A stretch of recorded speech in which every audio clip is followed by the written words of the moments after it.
안녕하세요. 좋은 책을 읽으며 행복한 인생을 가꾸어가는 햇빛 카페를 찾아주신 여러분 감사합니다. 우리는 존 비비어 목사님의 책 관계를 읽으며 우리의 인생을 점점 행복으로 가득 채워나가려고 노력하고 있어요. 지난 시간에는 반응해주지 않는 사람들에게 무조건적이고 무제한적인 사랑을 퍼부어 주기를 실천해 보기로 했는데요. 어떠셨나요? 오늘은 네 번째 시간인데요. 오늘 알아볼 내용은 제3장 어떻게 이런 일이 일어났을까? 입니다.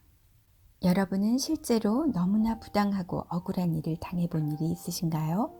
이럴 경우엔 우선 실망하고 좌절하고 낙심하며 우리에게 이렇게 힘든 상황을 만든 사람을 원망하게 되죠. 하지만 그런 운명에 절대 좌절하지 않고 그 누구도 원망하지 않고 언젠가 해결해 주실 하나님을 믿고 기다리는 사람이 과연 있을까요? 이에 대한 답으로 비비어 목사님은 성경에 나오는 한 위대한 사람에 대해 이야기하고 싶어 하세요. 그는 야곱이 가장 사랑한 아들 요셉이에요. 요셉은 야곱의 11번째 아들이었어요. 아버지인 야곱이 요셉만을 특히 더 사랑하고 채색 옷을 입혀서 형제들과 차별했기 때문에 요셉은 배다른 형제들에게 미움을 받았어요. 하나님은 요셉에게 두 가지 꿈을 보여주셨는데 첫 번째 꿈에서는 들판에 추수한 많은 곡식단들이 묶여져 있었어요.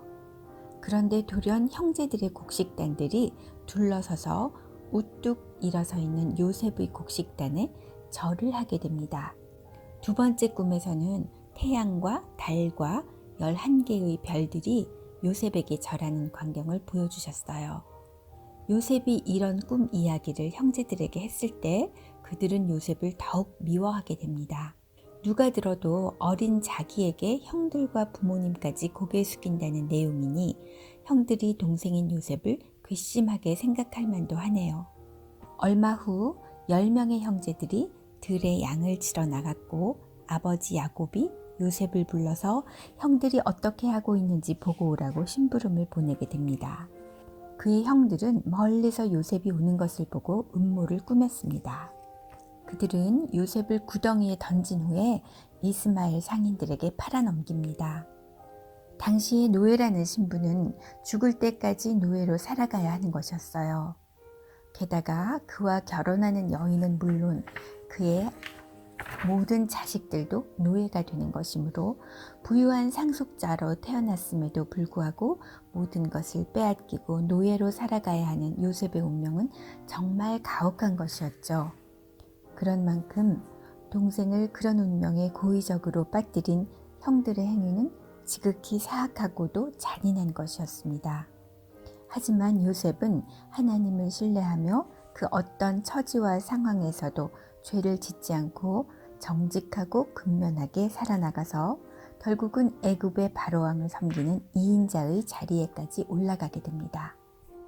세상에 오랫동안 기근이 들어서 모두 굶게 되는 위기가 도래하자 요셉은 하나님이 주신 지혜로 나라의 위기를 잘 관리하여 왕의 신뢰를 얻을 뿐 아니라 멀리 있는 자기 가족들과 민족들까지 살아남도록 선행을 베풀게 되지요. 이야기의 결말을 미리 알고 읽으면 아주 감동적인 이야기지만 당사자인 요셉은 결말이 어떻게 될지 미리 알지 못했죠. 요셉은 아버지를 다시는 만나지 못할 것만 같았고 낯선 땅에서 노예가 되고 죽을 때까지 다른 사람의 재산이 되어서 끝없는 노동에 시달려야 하는 처지였어요. 바로의 감옥은 빛도 없고 운동장도 없으며 음침한 방 한 칸, 온기라고는 없는 구덩이인데 생존에 필요한 만큼만 먹을 것이 주어졌고 발은 족쇄 때문에 상처투성이었고 목에는 쇠칼이 씌어졌어요. 그 지하 감옥에서 죽을 처지에 놓여있는 요셉을 한번 상상해 보세요. 형들로부터 은 23개를 팔아넘겨진 요셉은 바로의 신하이며 군대 장관인 보디발이라는 사람에게 다시 노예로 팔려갑니다. 10년간이나 근면과 성실함으로 보디발을 섬긴 요셉은 그의 신임을 얻어 모든 소유를 위임받게 되고 훨씬 나은 삶을 살게 된 것 같았어요. 하지만 보디발의 아내가 끈질기게 유혹을 해오자 하나님 앞에 한치의 죄도 짓지 않고 결백하게 살고자 그녀를 거절하고 도망치지요. 보디발의 아내는 이를 치욕적으로 여기고 요셉이 먼저 강간하려다 도망간 것처럼 거짓말을 했어요. 이 때문에 요셉은 바로의 감옥에 갇히게 되는 것이에요. 요셉이 옳은 일을 하려고 했는데 상황은 더 나빠지는 것 같았어요. 하나님이 어떻게 내게 이런 일이 일어나도록 허락하실 수가 있지? 또 어떻게 내 형제들이 나를 이런 운명으로 만들 수 있지? 왜 전능하신 하나님은 이렇게 억울하고 힘든 나를 위해 개입해 주시지 않을까? 이것이 사랑의 하나님, 신실한 하나님이 그의 자녀들을 돌보는 방식이란 말인가? 왜 하필 나에게 이런 불행한 일이 일어나는 것일까? 이런 좌절감과 의구심이 얼마나 요셉을 괴롭혔을까요? 요셉이 평범한 우리들과 같은 사람이었다면 복수를 계획했을지도 모르죠. 그는 이런 생각으로 자신을 위로했을 거예요. 내 손아귀에 잡히기만 하면 죽여버릴 거야. 내게 이런 일을 저지른 대가로 죽여버릴 거야. 꼭 그 대가를 치르게 할 거야. 만약 요셉이 실제 이런 태도를 보였다면 하나님께서는 그를 그 지하 감옥에 그대로 썩게 내버려 두셨을 거예요. 왜냐하면 그가 그런 마음을 품고 감옥에서 나왔을 경우 이스라엘 12지파의 우두머리 10명을 죽였을 것이기 때문이죠. 이들 중에는 유다도 있었는데 그의 혈통에서 그리스도가 나실 예정이었으니까요. 하지만 요셉은 고통을 겪으면서도 그 안에서 하나님께 대한 순종에 대해 배우고 있었어요. 요셉이 자기의 불행을 하나님의 섭리로 이해하고 형들을 용서하면서 그의 형제들은 하나님의 계획에 유용하게 사용된 도구들이 되었네요. 어떤 사람들도 심지어 사탄도 우리를 하나님이 뜻하신 바 가운데서 벗어나게 할 수는 없어요. 하나님을 제외하고 그 어떤 누구도 우리의 운명을 지배할 수 없어요. 요셉의 형제들은 하나님이 요셉에게 주신 비전을 파괴하려고 열심히 노력했어요. 동생을 구덩이에 빠뜨리고 외국 상인에게 팔아 넘기고 동물의 습격을 받아 죽였다고 거짓말을 함으로써 그에 대한 아버지의 사랑이 깨끗이 끊어지게 됐다고 믿었을 거예요. 다시는 자기들의 생활에 끼어들 수 없다고 믿었을 거예요.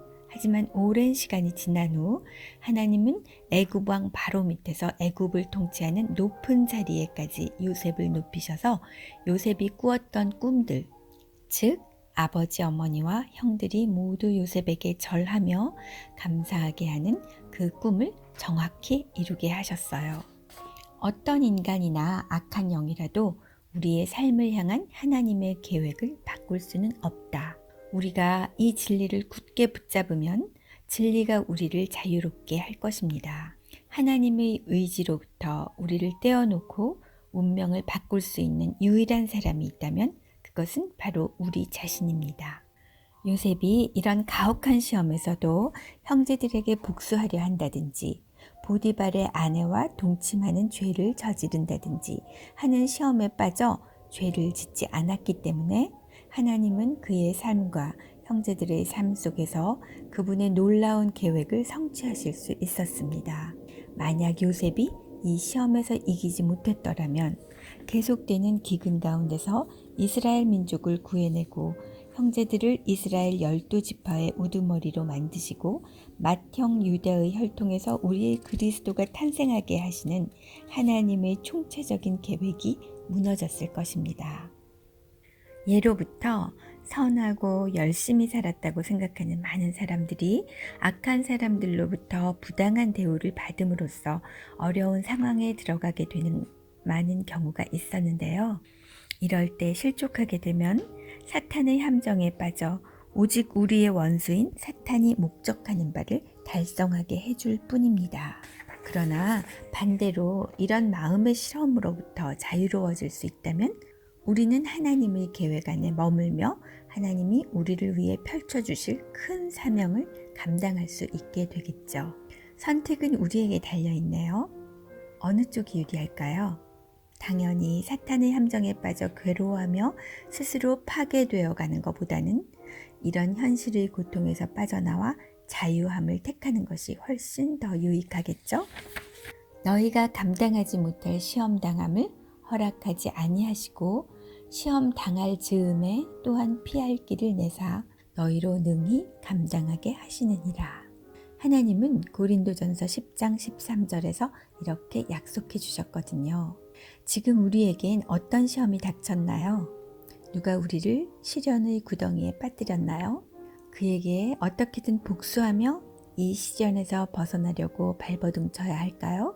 그러나 하나님은 이런 상황에서도 우리가 요셉처럼 반응하기를 기대하고 계십니다. 요셉에게처럼 시련과 시험이 닥치는 순간 그 문제 속에 빠지지 않고 문제보다 더 크신 능력의 하나님을 믿고 겸손과 인내로 순종하며 기다릴 때 하나님은 우리를 건지시고 축복하셔서 영광스럽게 높여주실 거예요. 신실한 하나님을 신뢰하며 우리의 고난을 극복하도록 노력하고 하나님이 구해주실 타이밍을 기대하며 기다려봐요. 시련을 허락하신 하나님은 오늘도 우리가 어떻게 견뎌내고 있는지 살펴보시고 우리에게 큰 복을 주시려고 안타까워하시며 기다리고 계시니까요. 자, 그럼 다음 시간에도 더 좋은 내용으로 찾아올 것을 약속드리며 다시 만날 때까지 안녕!